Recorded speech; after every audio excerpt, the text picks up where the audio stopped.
एक बार एक वैज्ञानिक ने एक टिड्डे तो पकड़ा और उसे अपनी आवाज पर छलांग लगाना सिखाया। वैज्ञानिक टिड्डे से कहता, कूदो टिड्डा। उसकी आवाज सुनते ही जोर से छलांग लगा देता। अब वह वैज्ञानिक था तो प्रयोग करना बनता ही था। उन्होंने टिड्डे की छलांग पर प्रयोग किया। वैज्ञानिक ने उसकी एक टांग तोड़ा दी और फिर बोला, कूदो। अब टिड्डे की छलांग की दूरी कम हो गई। वैज्ञानिक ने उसकी दूसरी टांग तोड़ा दी और फिर बोला, कूदो। टिड्डे की छलांग और कम हो गई। अब तोड़ी गई उसकी तीसरी टांग, फिर छलांग की दूरी और कम हो गई। एक एक करके बेचारे टिड्डे की सारी टांगें तोड़ डाल दी गई। अब आखिरी टांग टूटने पर जब उससे कहा गया कूदो तो वह हिल भी नहीं पाया।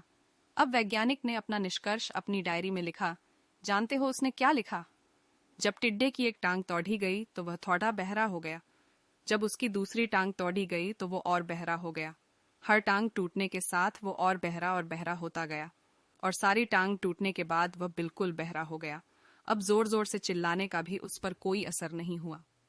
वो तो अपनी जगह से हिला तक नहीं, छलांग लगाना तो दूर की बात थी।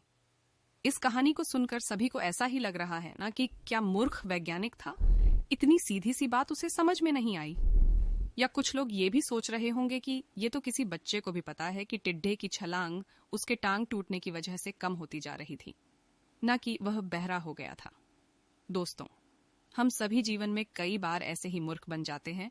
कई बार जीवन में दो घटनाएं एक साथ ऐसे घटती है कि उनका एक दूसरे से कोई संबंध होता ही नहीं, फिर भी ऐसा लगता है कि गहरा संबंध है।